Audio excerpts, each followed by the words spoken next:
Good morning, St. Francis, and good morning, people of God. It is Friday, November the 19th, 2021, Friday of the 33rd week of the year, the 33rd week in Ordinary Time.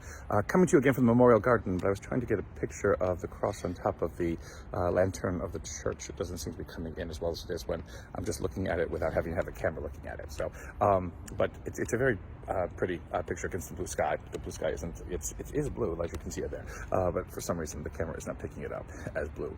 But it's a beautiful morning. It is a very cool morning. Again, the front came through last night, and so now we are back into more seasonal temperatures, if not below seasonal temperatures, than it was in the kind of balmy, kind of late summery autumn that we're having a couple of days ago, yesterday and the day before. So we are in the 33rd week. We are coming to the end of this 33rd week, moving into Christ the King, so Solemnity of Christ the King, this Sunday, and the last final week of our liturgical year next week. That also includes Thanksgiving. So Advent is right around the corner, a new liturgical year around the corner. In today's gospel, again, we've been hearing Maccabees, and again, we end year one with Maccabees, because again, the triumph of God's people over adversity, the triumph of God's people over everything that might stand in the way of flourishing, of dignity, of worth, of future, of any kind of life. Israel defeats all of that, defeats it in a terrible bloody battle, which we move from chapter 2 of Maccabees to chapter 4 of Maccabees, and kind of just forget that there was a battle there, and we just now hear about the Israelites cleansing the temple, bringing back the sacrifices, and restoring the temple to as it should have been after its abomination and its transition to become a pantheon of the Greek gods. So again, trying to reconcile the violence and the pain and the suffering and the death with God's will, it may be kind of difficult in so many ways, but it is meant to manifest the fact that God's purposes will not be thwarted. God's purposes will not come to nothing. God's purposes will not be stopped in any kind of way. They may be hindered, they may be in some ways dragged out a little bit more before their accomplishment appears, but God in God's own goodness and God's own wisdom accomplishes what God sets out to do, and nothing could ever stand in its way.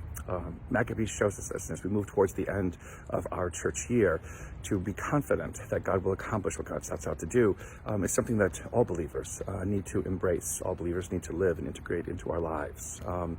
Luke's gospel, again, moves, Jesus is moving towards the epitome, the climax of the tensions and the antagonisms with the Pharisees. And we will kind of end Luke's gospel right before Jesus' arrest, which, again, we end the church year right before that moment in which the fulfillment of God's promises is made real in Jesus of Nazareth, so that the fulfillment of God's promises may become further revealed in now the impact of his resurrection in our life. And so Jesus cleansing the temple in Luke's gospel, which is a little bit more succinct and a little bit more tight than it is in some of the other gospels, but it still incurs the ire and the anger of the Pharisees and the scribes, again, who seek to try to destroy him, seek in some ways to stop him, to arrest him, to eliminate him. And they realize that they cannot, because the people are hanging on his every word.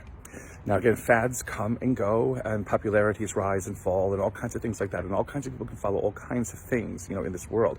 But again, it's the idea of discernment of what it is that truly matters, that is important to follow in this world. And whereas the scribes and Pharisees could have been quite justified in thinking that Jesus is just another fad, just another, preoccupation, a shiny thing that people could follow for a while and then forget, that is not what is happening. And the signs and wonders that accompanies Jesus' mission are something that the Pharisees, again, refuse to recognize. The scribes refuse to see, refuse to acknowledge. And they seek only to destroy him, because he is destroying their status quo. He is destroying what has become, unfortunately, their fabric for existing, which is based upon nothing, really, which is based upon only the rules and regulations that in many ways have become a dead weight, and even death itself, in the lives of faith, in the lives of relationship that the people are meant to have with God.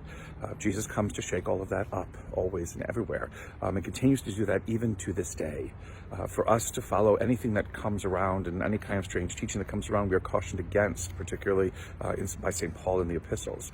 But to follow what is right and true, to follow what we know, because we can see its effects and see its goodness, and see the wonder that it brings to people's hearts and the life that it brings to people's lives, is where we are meant to be, where we're meant to find ourselves as people of faith in this world.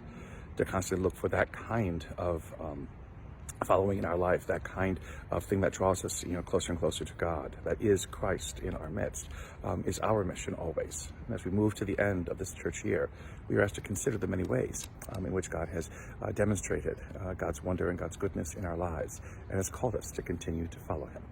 May the Lord give you his peace.